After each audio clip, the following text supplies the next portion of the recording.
Al oeste de la península ibérica, en las tierras de Extremadura, arribamos al Parque Natural del Tajo Internacional, que debe su nombre al curso de agua más largo de España, el río Tajo.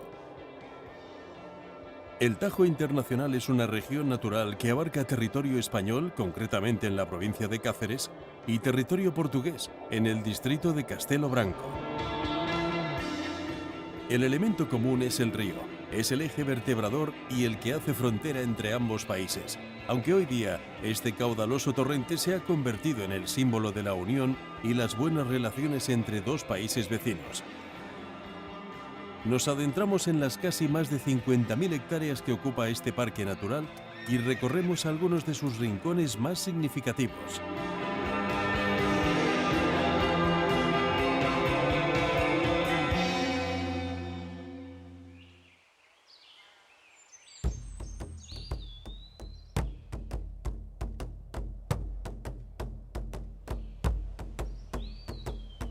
El Parque Natural del Tajo Internacional acoge 2 concellos portugueses y 11 municipios españoles.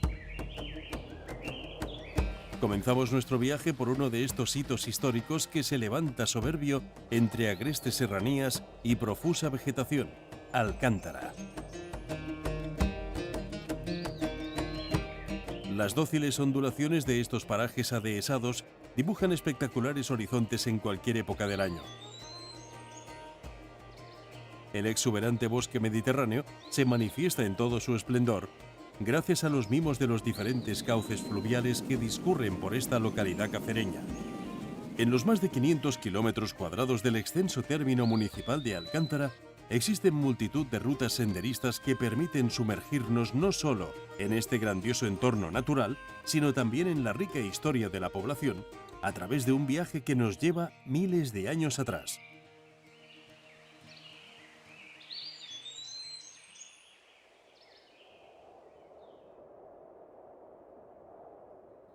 Alcántara es, en términos históricos, uno de los municipios más importantes de toda la comarca.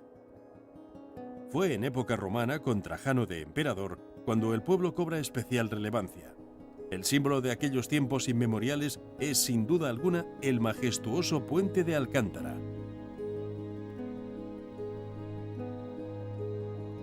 Este sorprendente viaducto fue construido en el siglo II después de Cristo en honor al emperador Trajano. El paso, de unos 200 metros, cuenta con 6 arcos y 71 metros de altura en su punto más elevado. El actual nombre de Alcántara proviene del árabe Alcántara, que significa, como no podía ser de otra manera, el puente. Otra construcción significativa de época romana en Alcántara es el puente de Segura. Este paso sortea las aguas del río Erjas, que separa las tierras de España y Portugal, y recibe el nombre de la vecina localidad lusa de Segura.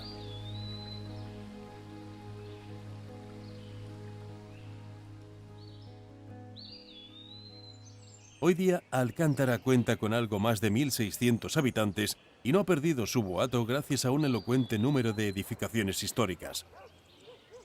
El importante papel que ha desempeñado esta localidad en Extremadura e incluso en España se percibe en cada calle, en cada rincón, en cada fachada. Las casas solariegas atestiguan su glorioso pasado.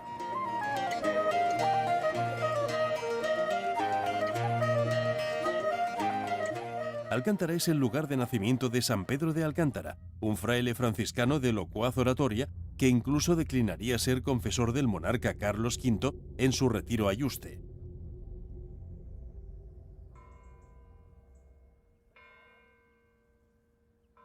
San Pedro nació en el lugar que hoy ocupa la iglesia que lleva su nombre, erigida en tiempos de su beatificación a mediados del siglo XVII.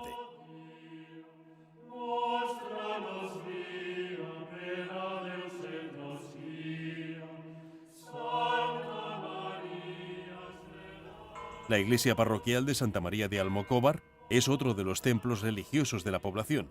Es un edificio tardorrománico construido sobre una antigua mezquita. El interior es de una sola nave y destacan las abundantes obras artísticas como las 5 tablas de Luis de Morales.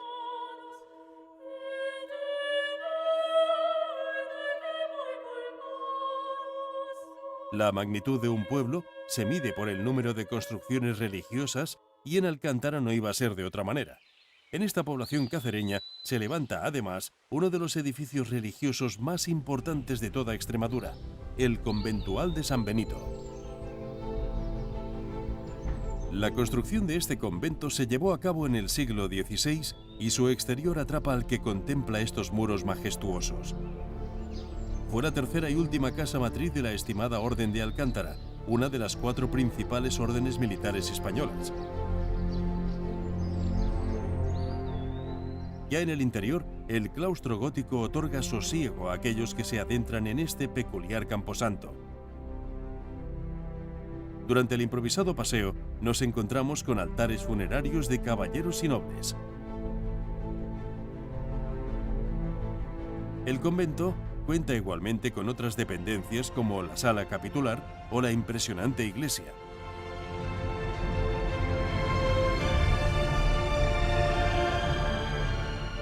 Aunque inconclusa, sus 3 naves conceden al templo una grandiosidad envidiable.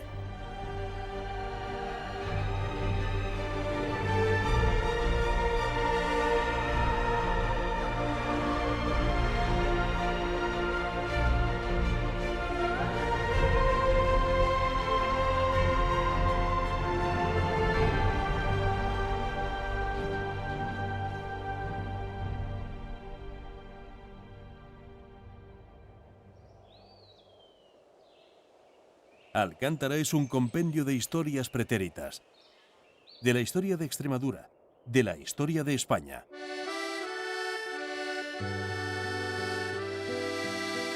Desde tiempos remotos, la población ha estado unida estrechamente a la naturaleza, a estos parajes ensoñadores de serpenteantes serranías y cursos de aguas perennes. Los caminos, las montañas, los ríos, los lagos son puntos vitales para una población que se mueve al ritmo que marca este hábitat irrepetible en Europa.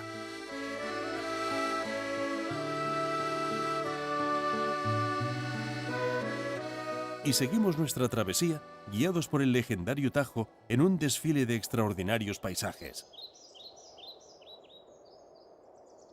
Escoltados por abruptos relieves y densa vegetación, llegamos hasta Valencia de Alcántara.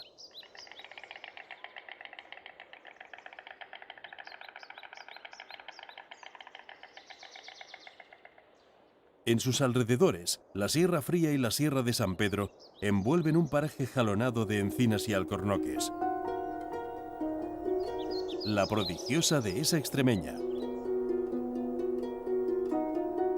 Romanos, musulmanes, judíos y cristianos son solo algunas de las culturas que, con su paso, han dejado incontables huellas históricas.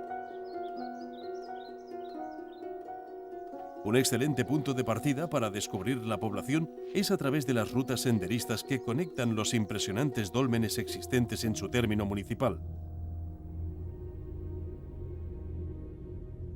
Este tesoro del Neolítico, declarado bien de interés cultural, constituye uno de los conjuntos megalíticos más importantes de Europa.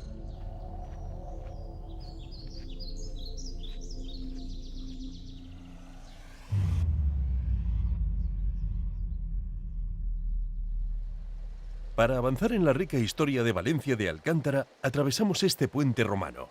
Nos trasladamos a la época que quizá diera origen al primitivo núcleo urbano, para algunos la legendaria Valentia lusitana.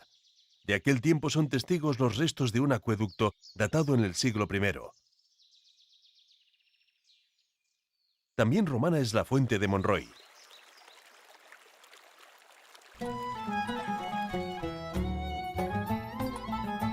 Sin embargo, la época que hizo florecer a Valencia de Alcántara y dejó una profunda huella en el municipio fue la medieval. Su barrio gótico judío es un portentoso muestrario de originales portadas ojivales. En él se conserva igualmente la antigua sinagoga. En la Plaza Mayor se alza la casa consistorial. Ostenta un elegante pórtico cuyas columnas podrían haber pertenecido a una antigua mezquita. Extraordinarias bóvedas de crucería cubren su interior.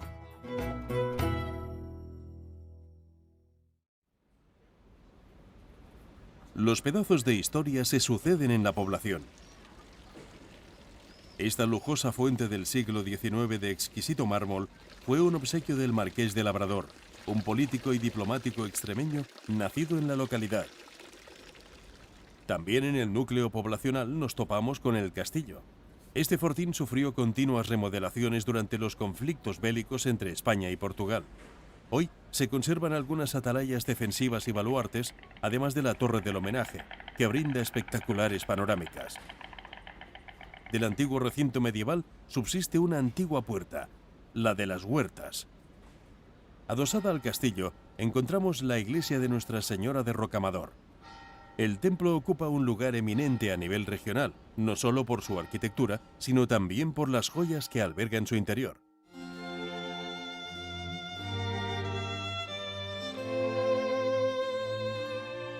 Es inevitable dirigir la vista a sus impresionantes bóvedas de crucería.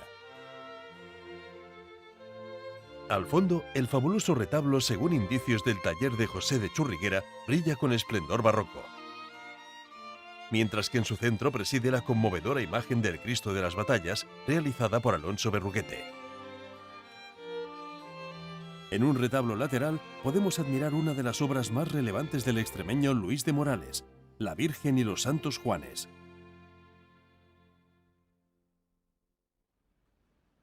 En nuestro recorrido por Valencia de Alcántara no puede faltar la visita al antiguo convento de monjas de Santa Clara. También aquí dejó su rastro la guerra con Portugal.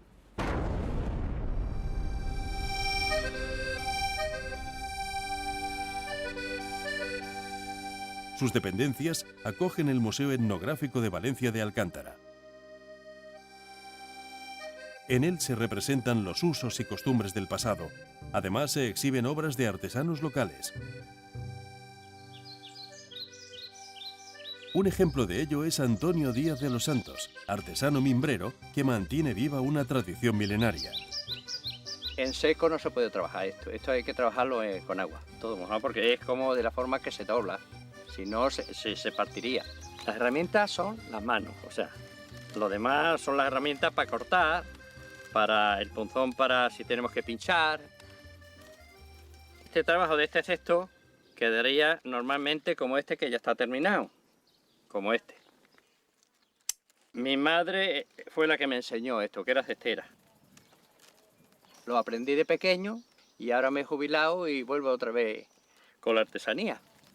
Cuando llegaba del colegio yo lo que quería era ir a jugar con los niños, lo normal, ir a jugar al fútbol, o sea, salir por ahí.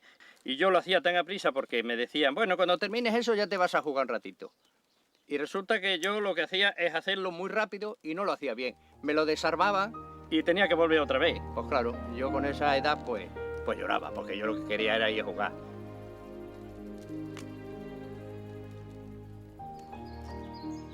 El entorno de Valencia de Alcántara es un privilegiado escenario para actividades en plena naturaleza. Entre las más practicadas están las rutas a caballo, a través de paisajes vírgenes que esconden entre espesuras las huellas del pasado. Valencia de Alcántara inspira. Su belleza monumental, las vicisitudes de su devenir histórico y la impronta que múltiples civilizaciones dejaron a su paso nos transportan en un viaje donde el tiempo se detiene.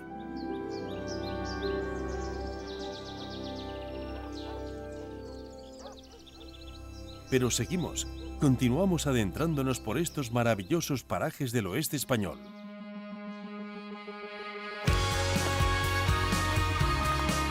Llegamos al término municipal de Cedillo, la población más occidental de Extremadura.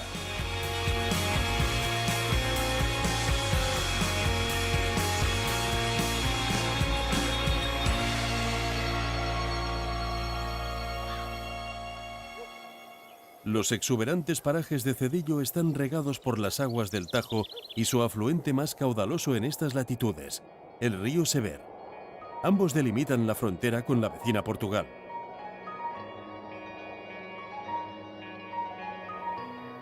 En las márgenes del río Sever nos topamos con diferentes especies arbóreas como la aruera.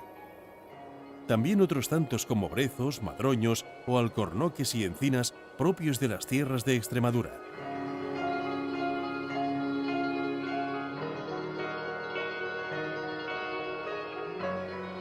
El camino del Canero acompaña nuestros pasos sin dejar las aguas del río Sever al oeste. En esta senda, las jaras o los olivos nos custodian en todo momento. También el hinojo, una planta aromática muy versátil en la cocina y de propiedades medicinales, puesto que es un diurético muy aconsejable para problemas estomacales. Se caracteriza por su aroma anisado y se aprovecha toda la planta desde el bulbo hasta los tallos.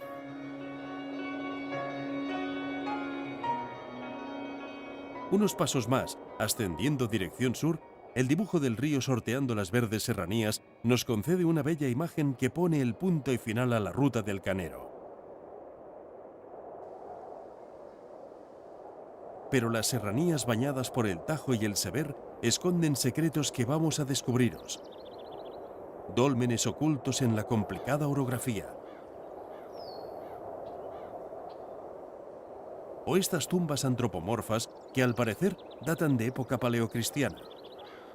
En el término municipal de Cedillo se cuentan por decenas.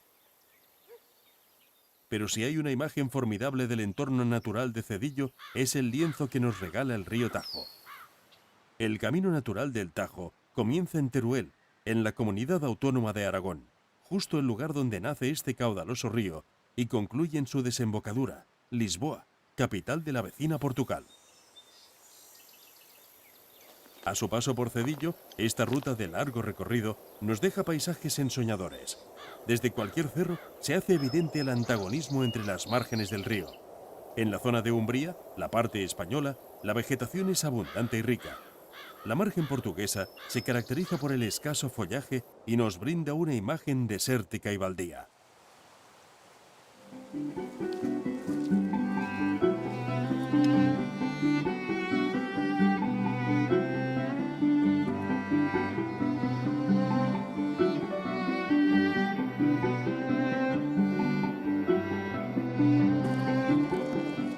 Este camino nos lleva al albergue municipal.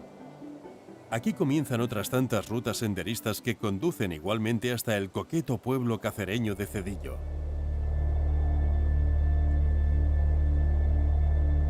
Cedillo cuenta con apenas 500 habitantes, y aunque hay huellas desde la prehistoria, todo apunta a que el municipio surgió con la llegada de unos pescadores portugueses que terminaron estableciéndose en la margen oriental del Tajo, allá por el siglo XVI.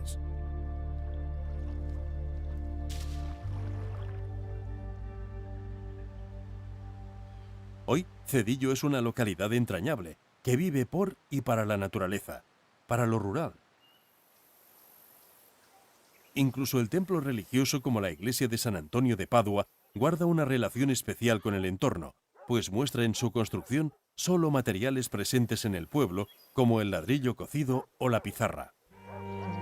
El templo, construido en 1894, está coronado por una bella espadaña, residencia hoy de esta familia de cigüeñas, símbolo de Extremadura. En su exterior también destacan los contrafuertes que evocan los cánones del neogótico rural. Ya en el interior se hace evidente la planta de cruz griega y sobresale el sencillo retablo de madera presidido por San Antonio de Padua, patrón del pueblo.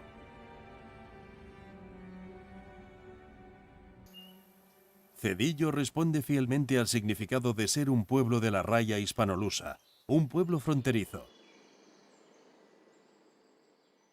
El Museo Antropológico de la localidad rememora una vivienda del siglo pasado gracias a objetos y utensilios donados por los propios cedilleros.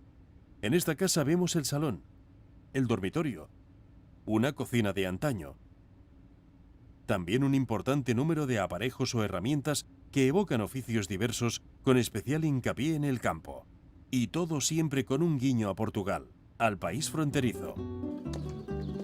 No en vano, en las calles de Cedillo es fácil encontrarse con personas que se comunican en portugués. Que tal? E os teus cachopos? Quando Bem, estou muito bem. Sei. Quando é que querem vir? Vamos. Cualquier patio de Cedillo es lugar de encuentro para departir sobre lo cotidiano. Y no nos debe sorprender escuchar a las gentes del lugar hablando solo el portugués. Paulo, então onde vas? A jogar as cartas. Pois é, Aí agora, ao centro. agora vou agarrar o pão, vou levá-lo a casa e vem para cá. Portugal está muy presente en esta población de España. Incluso en la cocina las influencias son notorias. La sopa de pez es una de las joyas culinarias que a base de verdura y pescado preparan en los fogones de Cedillo. En el perol he echado tomate, pimiento, cebolla, ajo, un poquito de puerro y un poquito de aceite. Y ahora voy a echar el tomillo de río. Voy a echar el pez, que es una carpa que se ha pescado aquí en el río Ceder. Este plato es muy tradicional en Portugal. Tras 10 minutos, la sopa resultante se mezcla con el pan. Ya tenemos una auténtica sopa de pez portuguesa hecha en Extremadura.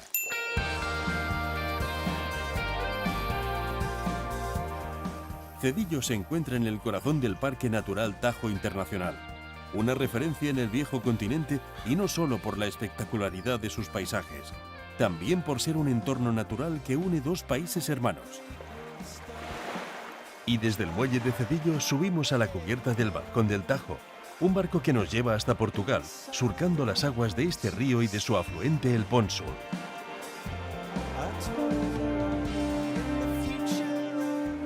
Nuestro destino, la ciudad lusa de Castelo Branco.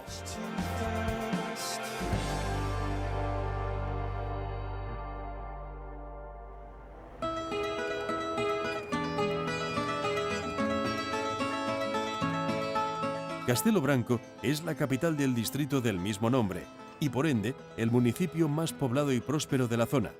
Es también la ciudad de referencia en la margen portuguesa del Parque Natural Tajo Internacional. La localidad, en constante crecimiento, ha sabido reinventarse en las últimas décadas y actualmente constituye uno de los destinos más atractivos de la región centro. Además de su entorno natural, la historia y la enorme oferta de cultura y ocio son las mejores razones para aventurarse a descubrir esta atractiva urbe que toma su nombre del castillo. Esta fortaleza la encontraremos al ascender por las estrechas callejuelas de la ciudad. Fue construido con piedras macizas de granito por los templarios en el siglo XIII y está clasificada como Monumento Nacional. En la actualidad, sobreviven en el conjunto histórico parte de la muralla y una de las torres del antiguo Palacio de los Comendadores, con ventanas decoradas de estilo manuelino. Desde su ubicación, se perciben espléndidas vistas que abarcan la población y el horizonte infinito del fabuloso Tajo Internacional. Si seguimos nuestra ruta hasta la antigua plaza de la Villa Medieval, hallaremos la Domus Municipalis. En la misma plaza se encuentra la Casa del Arco del Obispo, posiblemente una de las entradas de la antigua muralla. Uno de los más bellos lugares de la ciudad es el Jardín do Passo. Fue diseñado en el siglo XVIII al más puro estilo barroco. Estos jardines forman una suntuosa fantasía de agua, tupidos setos y hermosas estatuas.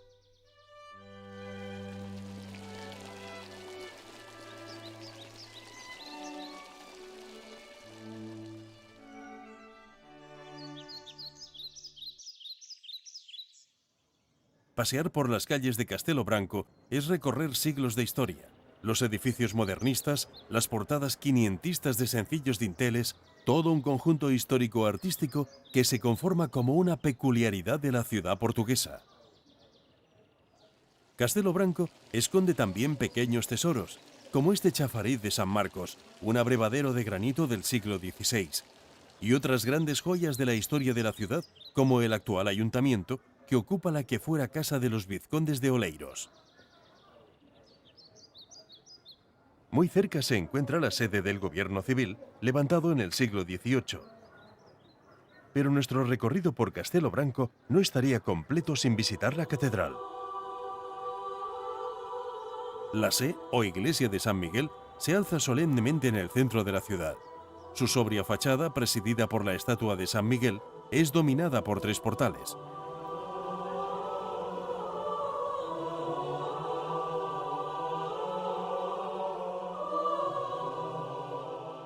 En su interior, de una sola nave, llaman la atención el retablo del siglo XVIII.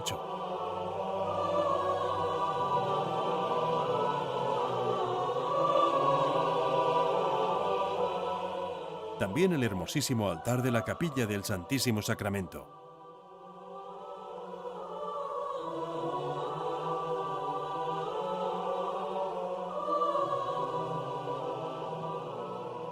Mucho más modesta, pero excepcionalmente original, es la iglesia de la Merced, donde las paredes están completamente cubiertas por azulejos típicos de delicada factura que representan escenas de la Biblia.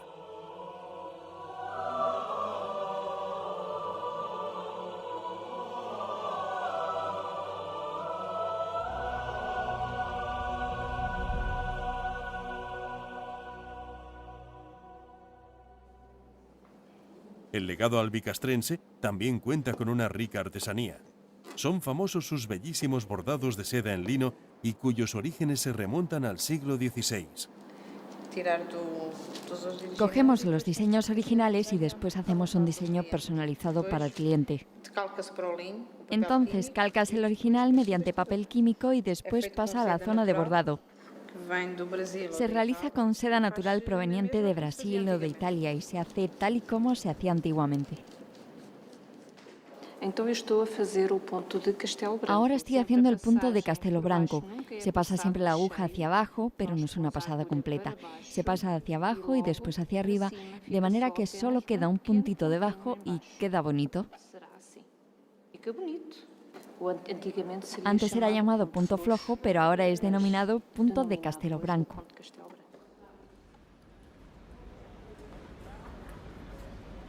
La vocación cultural de Castelo Branco se manifiesta en numerosas opciones para todo aquel que recorre una de las ciudades portuguesas más extraordinarias.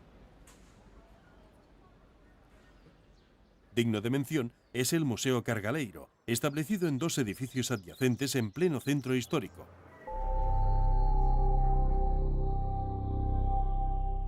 Está dedicado a uno de los más célebres artistas portugueses, Manuel Cargaleiro, y en él se exhibe a través de exposiciones temporales un amplio patrimonio de obras en pintura, cerámica, azulejo, tapicería, no solo del notable artista, sino también de otros prestigiosos autores.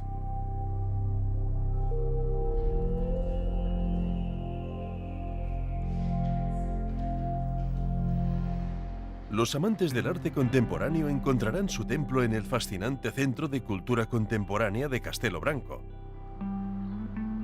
Recorrer su interior es en sí una apasionante experiencia. A lo largo del año son numerosas las exposiciones temporales que pasan por esta referencia museística de Portugal.